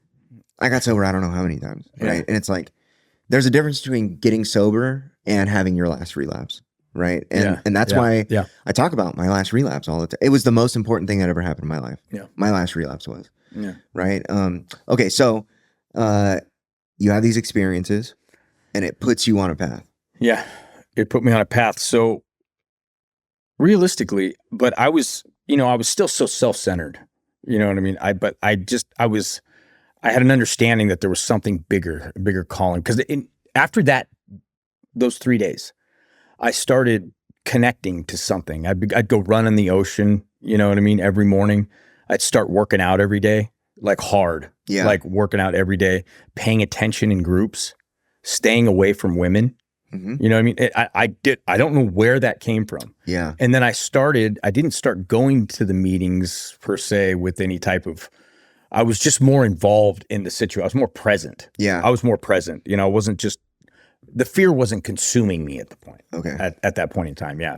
But, so I got out of there and I had a community there. This is what I had. It was really effective. I had a community of people that were just like me, that I didn't have to hide anything from. I didn't have to tell a lie to, and that were proud of me all of a sudden. Okay. You know what I mean? Massively different. Yeah. Right. Yeah, And They were proud of me. The motivation does not last. And if you're trying to base your recovery off motivation, you're going to fail, right? It's a discipline. It's a discipline. You have to 100%. And I tell people recovery is a superpower. It is. I think there's 3 real human superpowers. It's recovery, giving birth, and math, right? I think they're all 3 superpowers. They are superpowers. So, but motivation never lasts. I tell people constantly, you got to have 2 things make for a good recipe for a good recovery is discipline and dedication. And you can be one or the other until you're both of them, which is good, right? Because I know people that are disciplined with no dedication, and they can be disciplined enough to become dedicated. And then I know people who are dedicated enough with no discipline, and they can stay dedicated enough to get the discipline. Yeah. They're symbiotic. Yeah. If they can be symbiotic. They can be. Recovery is the most perfect for discipline and dedication. The best symbiotic situation for those 2 things is recovery. Yeah, it really is. It really is. And I had to learn all that. Yeah. So that was my journey. Like I became open, right? I guess it was the open-mindedness to something different and a different way of life, a discipline that I needed. Because my life was unmanageable. Like the first step, of course I learned I was powerless. All right. I didn't know what it meant. I didn't know what powerlessness meant. Right. You feel it. You feel right? it. But the definitions that people, when you don't have a lingo or like a verbiage to put to what's going on, it's very hard to express. It's hard to explain because you're insane. You are insane with respect to drugs and alcohol. I mean, legally, we do a lot of really crazy shit. So, dude.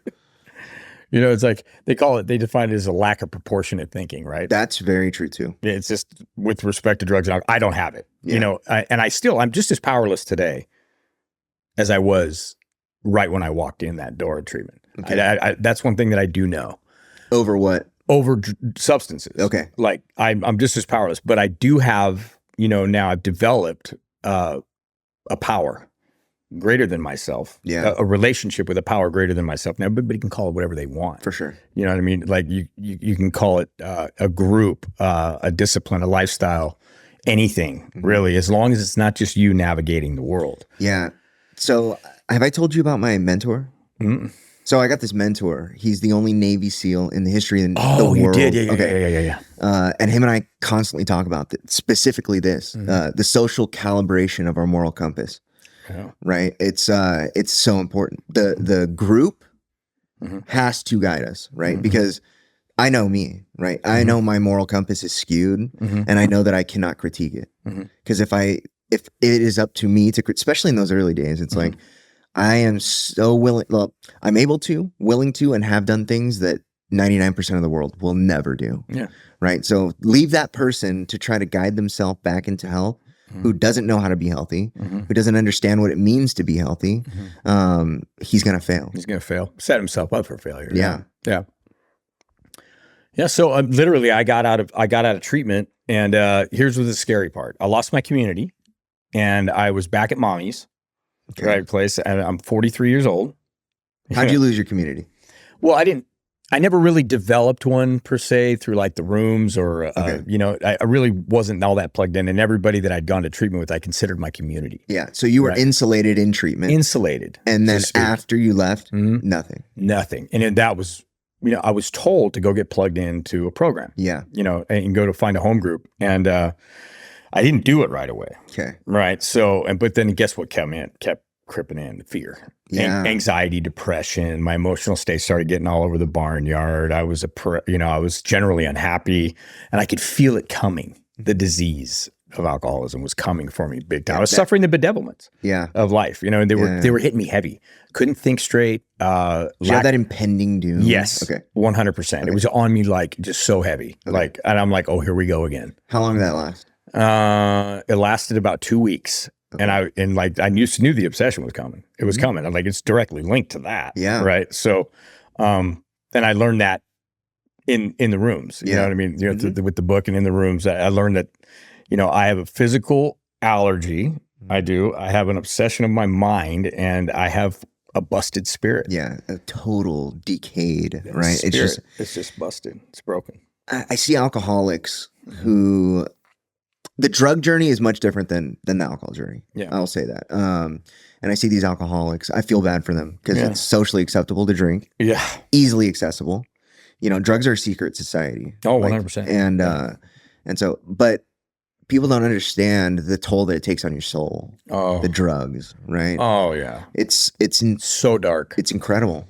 It's really crazy. I'm telling you, I had demons in my body. I'm well aware of the fact that, like, and I will tell you to this day, I've seen the demon in my body manifest. And I can say that with 100% conviction because I lived it. And, and it scared the shit out of me. You know what I mean?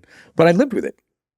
Have you ever heard these stories about like the cartel, like doing voodoo, like spiritual, like blessing, like dark magic blessings on the meth when it's coming across so that it doesn't get caught? I have heard of it, but okay. So I have this, I've had these acquaintances that swears this is, well, cause they're a part of that world, right? The reason why everybody goes crazy is cause they're cursing these drugs. Yeah. And everybody has the same story. If you do meth, you go crazy. Yeah. And they all attribute it to demonology. Oh, yeah. And you ask them specifically, like, why do you say that? Like, why do you think they're like, no, you don't understand. Mm-hmm. There is demons inside of you when you're taking this drug. Yeah. And it's unique to that drug. Just that one. You know, it's unique to that drug. Mm-hmm. Yeah. You know, so I was living in that, you know, that malady, if you will. Yeah. That malady for a couple of weeks. And then I immediately went and I was told in treatment to go get plugged into a home group. Yeah. And I went to a place over by my pad and I got plugged in, sat down, and my first meeting was a meditation meeting. Great. They shut the lights out. And I said, okay, good.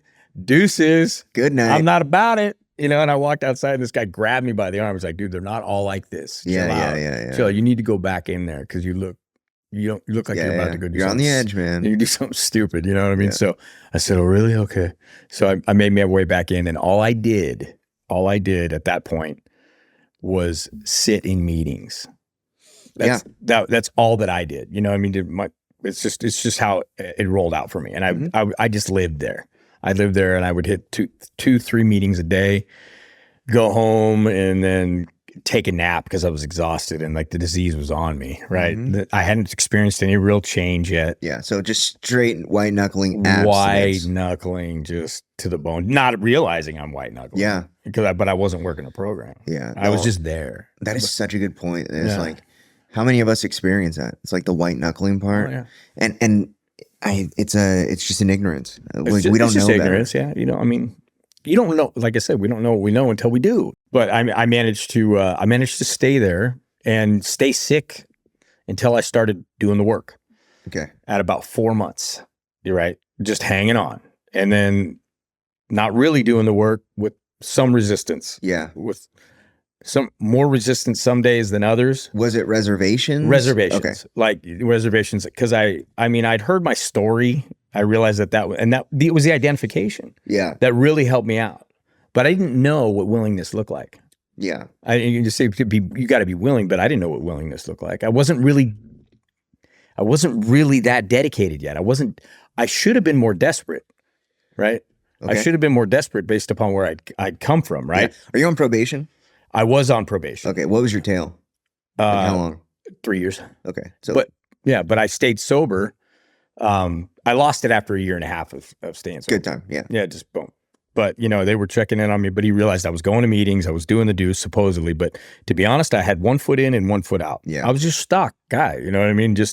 I had another one in me and it was coming. Dude, everybody does. Yeah. Right? You hear all these people like, I don't got another one in me. Everybody. It's like everybody does. You're an alcoholic. Yeah. You got another one in you. Mm-hmm. So I wasn't aware of any of this. I hadn't been around and listening to the solution enough, right? Or at least as they presented it. Yeah.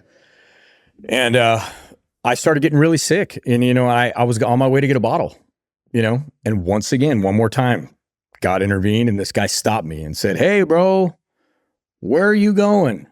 You know what I mean? I'm like, damn it.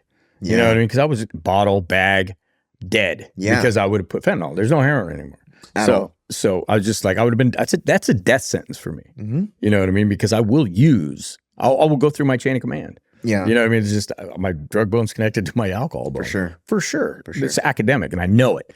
So at the time, I just rededicated myself. I said, you know what? I said, God, give me the willingness. Please give me the willingness. Because how many times did you have to say that? I said it every day for a week. Yeah. Please give me the willingness to open up this book, to pay attention more in these meetings, walk towards people because I was getting social anxiety, stop worrying about what they're thinking about me, and just do the work. Just do the work and see what happens. What do I have to lose? Yeah. What do I have to lose? I can feel like this the rest of my life, but they're telling me in those rooms I don't have to. Right. So what are they doing? So all the cliche stuff. I followed somebody that did what I did and was peaceful. Yeah. That's what I was attracted to. It's the cliches that really work. Yeah, dude. Right. It's really funny. It's really crazy. Yeah. And it's like, and some of the cliches are so corny, right? It's like, but that's where the power is. There's so much power in it because it's that simple. Mm-hmm. When you dummy things down, it makes it seem like it's just, mundane, but it's not. Yeah. It is that simple, and when I'm looking back on him, easy does it. First things first, I needed to get to work. Yeah. You know what I mean? I needed to shed the skin, and I needed to change that mindset, and I needed to get accountable. How long had it been since you worked? Like 8 years. Yeah. I was totally dysfunctional human being. Yeah. Still, big time. I would give golf lessons, but as far as being able to hold down a job in that first year, I couldn't think. I couldn't sit still. I was so sick, and I didn't know how sick I was. Yeah. I didn't know how sick I was. I was just fringing. I was being protected by the rooms of Alcoholics Anonymous and by God, for sure, from myself. For how long? I don't know.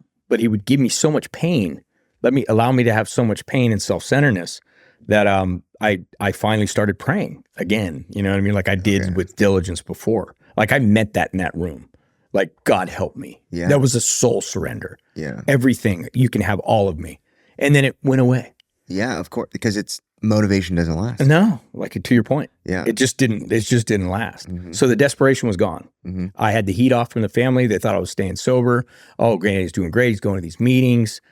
But Danny was really dysfunctional, and Danny was not doing the work. And they didn't know that. But I mean, to them, my mom having a sober son and my brother-in-law and sister allowing me back in their house at 4 months sober was like, they're all watching me with, a corner of their eye, but nonetheless, I was sober. Yeah. I'd stayed as long as I'd been sober. I hadn't been sober for 5 minutes. Yeah. In 10 years.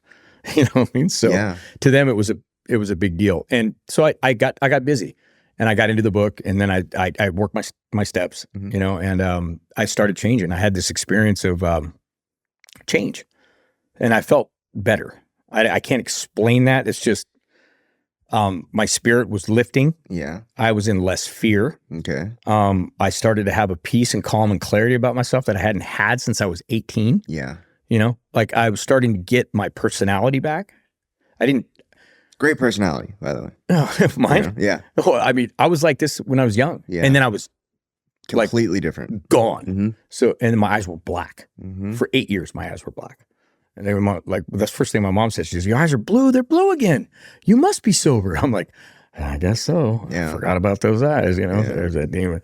But, so I literally, I just got to work, and and it came right after that repetition, that dedication, like you were talking about, the motivation and the dedication, because I wanted something different. I didn't know what it was going to look like, but I knew that what I had sucked. Yeah. So cliche again, right? I had to get to that point. Pain was a great motivator, it's a touchstone of spiritual growth, right? And it was, for me, I'm textbook. I'm textbook. So I did the work. I got the results. My actions started changing, right? I started doing things that I was unfamiliar with, contrary to everything that I was doing.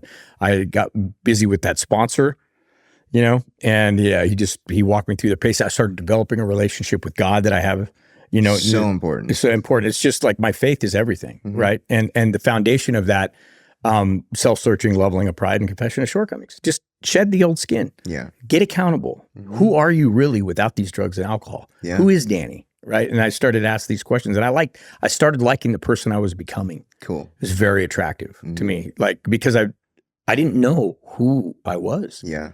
I'd lost it. Yeah. And I thought it was never going to come back. And a lot of us we meet ourselves after we get sober. A lot of us use through the development of who we are, Right. And you're 18 when it kind of started to go downhill. Yeah. 31 when I started using meth. Okay, but I mean, you're still like making these crazy decisions. Oh, yeah. You know, and it's like there are glimpses. You can see glimpses of like who the possible you was. Yeah. Right. But it was never the full you. Yeah. Right. And so it's like a lot of us are introduced to ourselves in recovery. Yeah. You know, that's amazing, by the way. Yeah. That is so, that's an understatement of all time. Mm-hmm. That's a glorious thing. Yeah. You know, when you get, you're authentic. Yeah. Like, cause I didn't, you know. I my entire adult life, I was on the needle. And then a lot of my formative years were spent, I was exhibiting addict behavior as a child. Yeah. You know, I was sexually abused. I was exposed to a lot of crazy shit. I had like a really good foundational, like I'm the only person I'm the oldest of 10 kids. The only one that went down this direct, like this hardcore, right? I have a brother that kind of dabbled for a little while, but that's wild. It is wild. That's wild, bro. So it's like a testament that it's like, it wasn't my family's fault, right? There was like things that maybe could have happened different, but it didn't. So I never knew me. Never knew me ever. Yeah. That's wild. And I was chasing things that were not becoming of the potential me either. Really, really young. Mm-hmm. And so there was no, I literally got introduced to myself 5 years ago.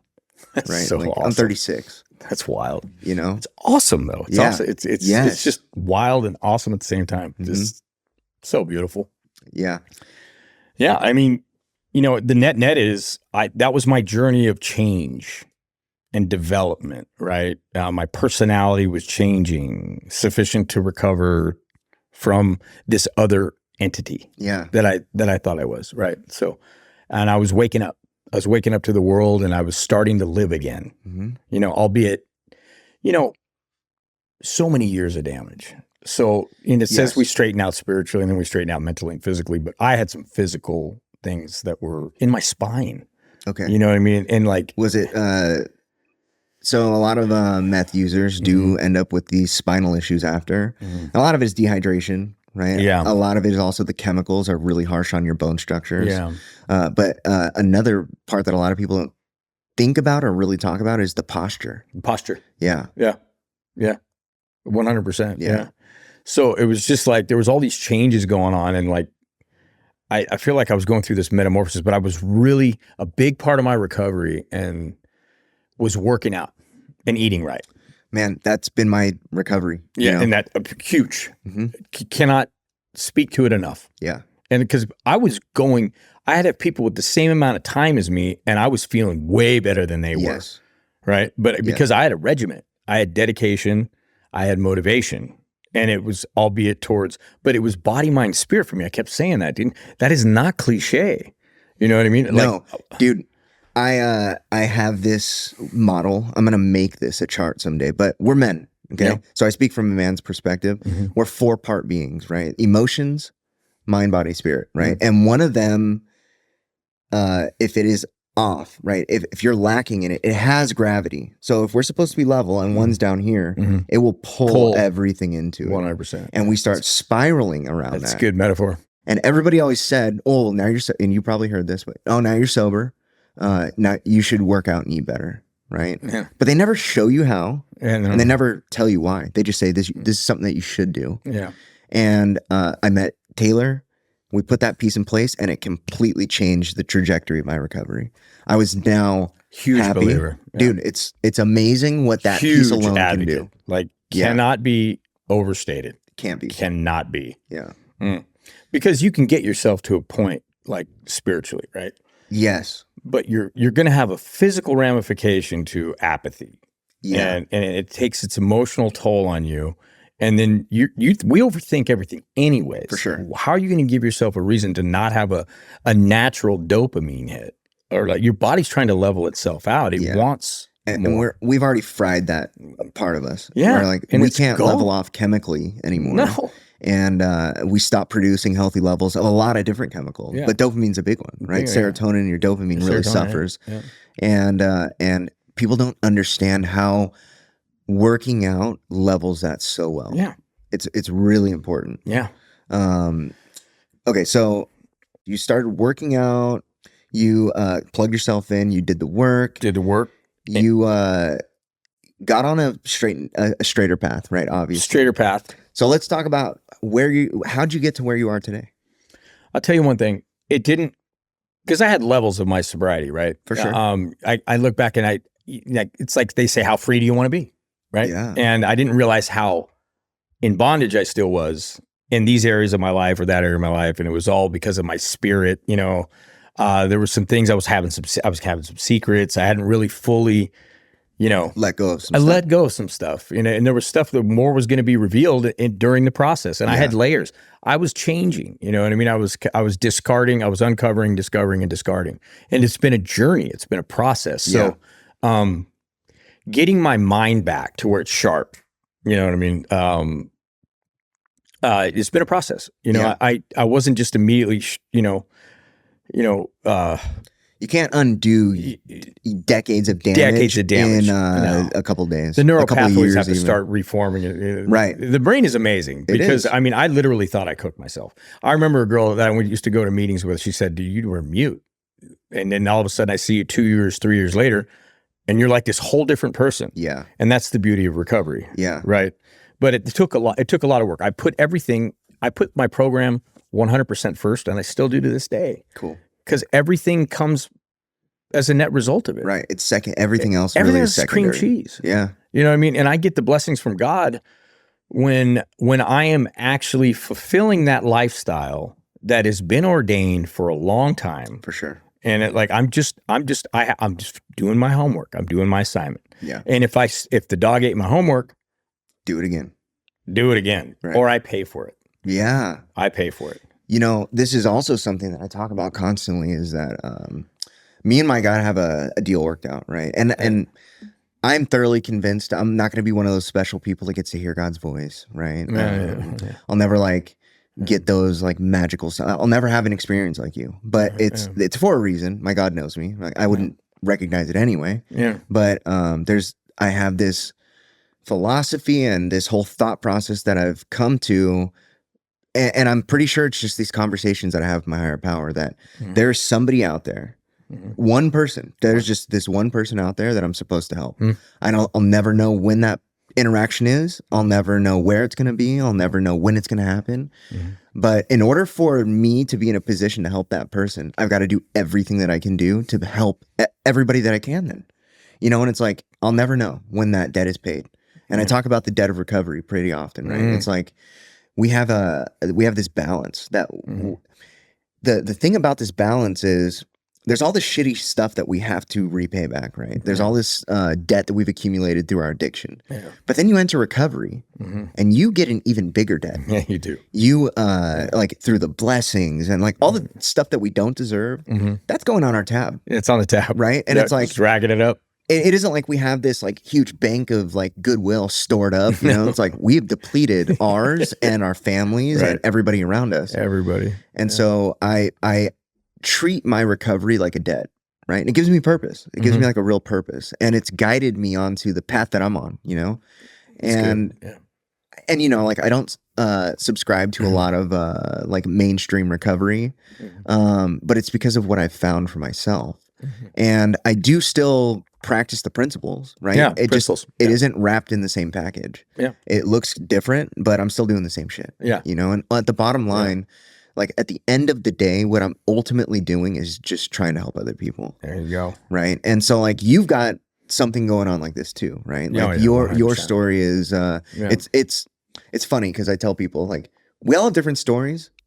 But at the baseline of it, it's all the same. It's the same. And the solution is the same. And the problems were all the same. And it might be packaged differently. It might be sold differently.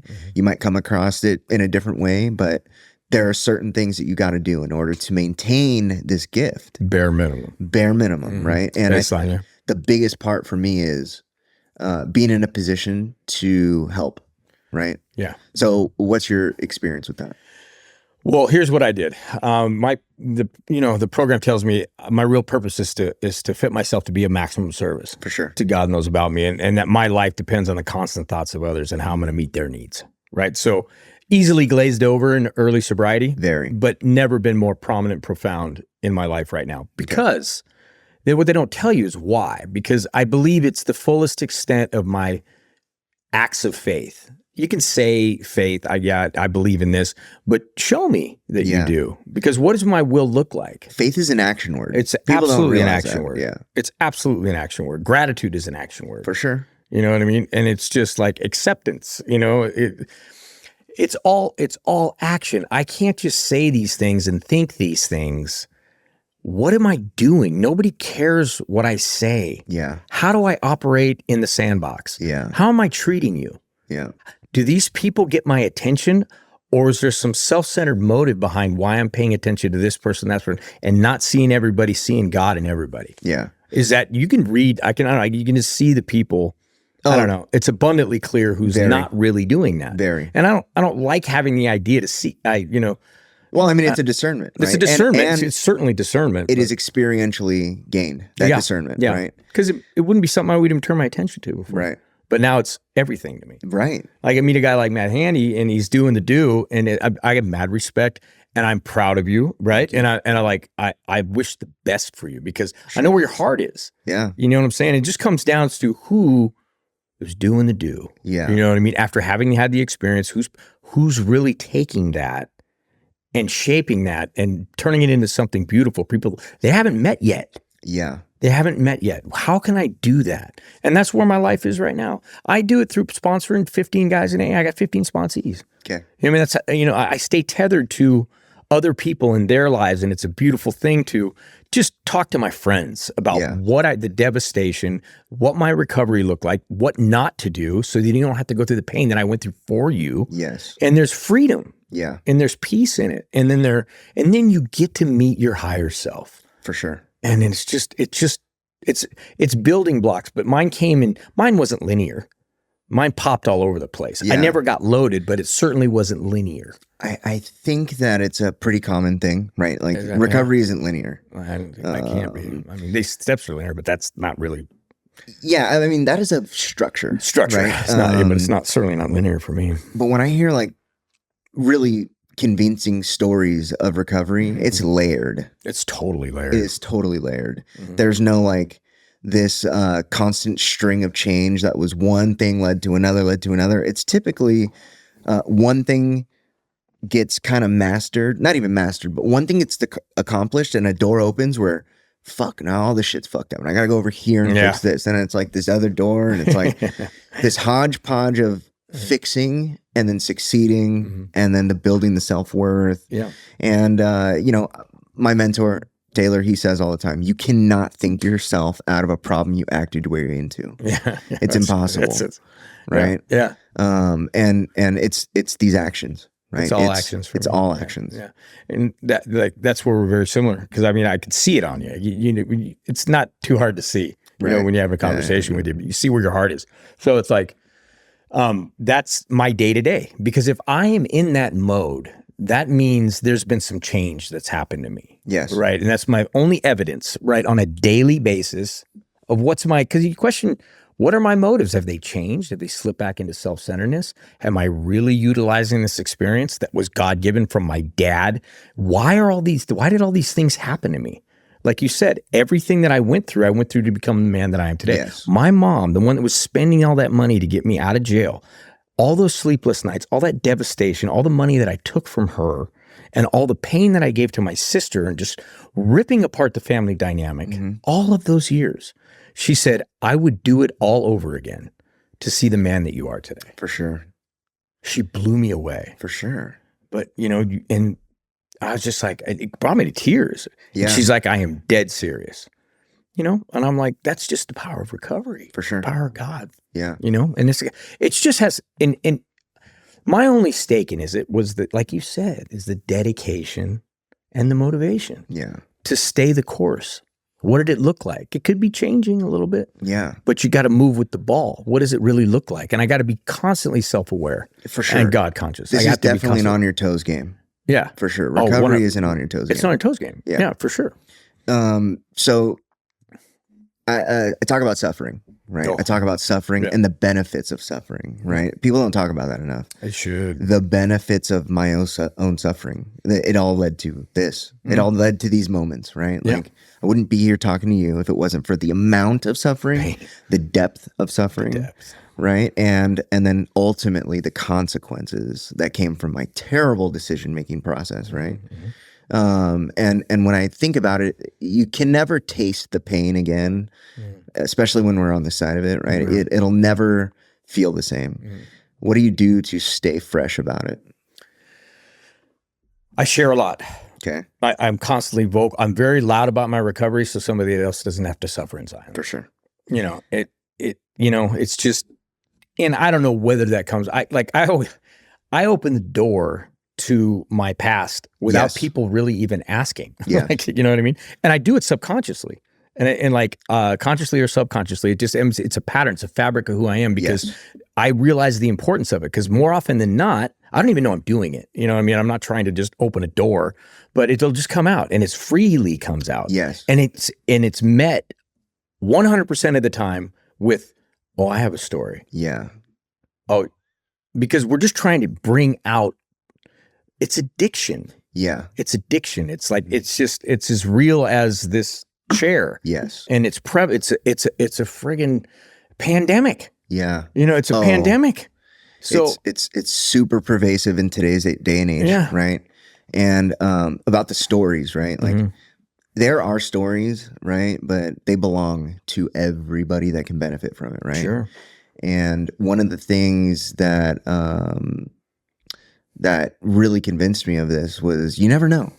Like you never know who's going to hear, and they might not be vocal about it, right? But you never know who's going to, because our stories kick the door open for people, right? And we had to experience all this. And have you ever heard that thing where people say, smart people learn from their mistakes, wise people learn from others? Well, I was neither. Yeah, me right? neither. I didn't learn from any mistake, I didn't either. But I really didn't either. We are vessels, right? Sure. Of pain and change, right? And that's really all I can be. You know what I mean? Because and like you said, the ball moves. If I think I have this licked and I'm not willing to change, I'm in big trouble. Yeah. Even from today, right? Like 100%. People don't realize like how much of a moving target recovery is, right? You might have it one day. You can repeat the same day and be in a totally fucked up place. Yeah. Right? Right. It's super important to stay on your toes, but it's also important to, as far as like the empathy for the other people, right? Like, it's really hard for, I see this, right? People got like a few years clean and they start to shut the door on people. Yeah. Right. They start to, I'm good. I'm better than that. Right. Like, I'm only going to sponsor people that like look like me or dress like me. Right. And it's like, well, what about the crackhead in the corner? Yeah. Right. I saw you walk right by him. Yeah. How important is it to you to not do that kind of stuff? Because I don't know, like I said before, I don't know where this humility came from. I really don't, because I was a very self-centered, ego-driven person, not a mean person, but the level of self-centeredness, like everything was a byproduct of something that I was doing or I wasn't doing. Yeah. Right? That type of self-centeredness. Like literally the center of the universe. Yeah, the center of the universe. Yeah. And I didn't know how sick I was until I wasn't. Yeah. And so realizing that everybody deserves a chance, because you don't know. If there's one thing I've learned about recovery, I've seen homeless people change with one conversation, one smile, right? One act of kindness, no matter what it looks like. Any expression of the fact that they're not alone. Yeah. Or that they're human. They're human. Right. Giving, humanizing the situation. Like, it's okay. It's going to be okay. Yeah. They could be sent there by God. Yeah. You know what I mean? And 100% probably are. Yeah. You know what I mean? Let's just test this person, see where they're at. For us. Yeah. Let's just see where you're at. And I don't know what I'm talking about. And then the main thing is like, if I can see God in everyone, right? Then that gives me the ability to talk to anybody. Yeah. and offer some type of solution, some type of support, and do it with a tremendous amount of humility. Yeah. Because I could easily be there. I was there. Yeah. You know what I mean? And that's what the experience gave me. I was a, Smeagol. Nobody, the only people who wanted me were every county. Yeah, for sure. Who's going to want that around? Yeah. But there was one experience I had with a Huntington Beach police officer. And this was like, I forgot to mention this. Because they would put the cuffs on me and then put the dope on me. These got this one ring, and then the one guy knew me. He's like, "What's your favorite golf course?" I'm like, "What?" So he knew me. He goes, and then he says, "I'm taking him to the station and let the other guys go. They just always messed with me. They had every right to. I was a dirtbag just running the streets." And he's like, "Spread your legs." And he takes the dope out of my pocket and throws it on the ground. He says, "Are you done yet? This is not you. I hope you get yourself some help." And that was before I went down and got my car stolen and all that stuff. But that experience stayed with me. For sure. You know what I mean? So he made me feel human. Mm-hmm. And I think it's little experiences like that I had to see the face of the other side. Yeah. And what it really feels like to be walked on, walked over, disregarded, and dismissed. Yeah. And I can't. I don't even have it in me to not, walk towards. I don't care what you look like. I mean, you're in the rooms of Alcoholics Anonymous. You're asking for help. Yeah. You're around recovery. You're wanting recovery, and nobody else is talking to you. I'm always the guy to just walk right at it. And people are like, "Dalton, you can't take any more sponsees." I'm like, I can't get enough sponsees. Yeah. You know what I mean? It's not about me. It's not about me. It's because they need help. Yeah. You know what I mean? And I've been given a huge gift. Dude, you owe debt. I owe a huge debt. Yeah. I can't even repay my debt if I sponsored everybody in this room. For sure. I can't. It's near impossible to be given vitality back. My brain, my body, my physicality, my golf game. Man, and people like us are so blessed because we come out of, people don't come out of it, right? And then no, they don't. To come back and be intact still, I feel fucking fortunate. Oh, God, dude. So blessed. So blessed. Yeah. So tell us about Monarch. Monarch Diagnostics. Tell us about how you got involved. I got involved. I was speaking at a meeting down in San Juan Capistrano, and then the operations director for Monarch Diagnostics, and I was working at an IOP at the time. Okay. And it was just chaos. It was men and women in the same building, just early recovery circus. Girls coming home with dogs with their underwear, and somebody just relapsing every day. It just totally unmanageable. So that was my first experience in treatment. And that kind of set the stage for like, I don't know how long I can last in this. You know what I mean? Because I had 3 years of recovery and I was still challenging. 10 years of recovery. This situation was challenging. Yeah. The way it was ran. So it was unfortunate. That was my first experience. But nonetheless, I was speaking down in San Juan Capistrano, telling my story and, talking about the message, the hope of recovery. And then he approached me after and he's like, "Yeah, I think you need to go work for Monarch. I think you need to meet Mike, Mike Blakesley." Yeah. And so I went and interviewed with him. And of course, it was on my resume. I was a professional golfer. And he's like, "Oh, a golfer." He's like, "I don't need to see the resume." But obviously I told him I had a sales background. So just been working. What an unbelievable place to work because we all come from recovery. Yes. Right. That's what I love about you guys. Yeah. And the culture there is, and it's principled. I mean, how many different ways can you say it? We say we're going to do something, we do it because we wouldn't stay sober. You know what I mean? And like the model that Mike has built with the team, really, really good people, just good people doing good things from the scientists to the customer service to the deliverable. Mm-hmm. It's more expansive than anybody else. It's quicker. You know what I mean? What you need. Yeah. So I mean, going out and talking about it is not that difficult. Yeah. It's just it's not rocket science. It's like, okay. Very sellable product. Yeah. This job makes my job easy. I just communicate because people don't know. They don't know that these things are available. Yeah. Well, now you know. Yeah. And like working in treatment, you see the discernible difference between somebody that's got your back, like an extension of your clinical team, and then one that just doesn't to the fullest extent, maybe somewhat, but the added push from our end to be there on call and just do multitude of different things. Mm-hmm. it's immeasurable. That's It's awesome. immeasurable, and it translates to just a really, really good service offering, and a really good complement to a treatment center. So, and I can stand by that and not have a problem with that at night, when I go to bed, because I can't do that anymore. Right. I mean, I can't speak to something that I can't literally invest my heart in. Yeah. I can't. Yeah. It's just not possible. I couldn't do it. Because it would be a level of dishonesty. Yeah, level of dishonesty. I have to make a move. Yeah. I have to make a move. I'm not selling snake oil here. I'm just educating people. And, if there's a need, then more often than not, there is, and it's just, we get to meet a bunch of great people. We got a great team, and we're expanding out into Dallas, and things are going really well, Cool. Staying small. Yeah. Staying small. So Getting bigger, but staying small. Yeah, that's awesome. So you work in the industry, right? And so let's talk about friction points in recovery. Friction points, yeah. Have you had friction points in your recovery? A multitude. Okay. Yeah. And here's where mine come. Okay. Relationships. Okay. Okay. Women. Okay. It's women. Yeah. Everybody thinks they're ready for one. Yep. Until they get into one. Yeah. Right.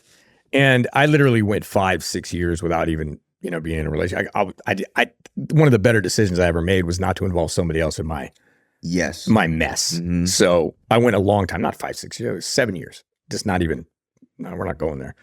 So I was, but I felt it about 3 years.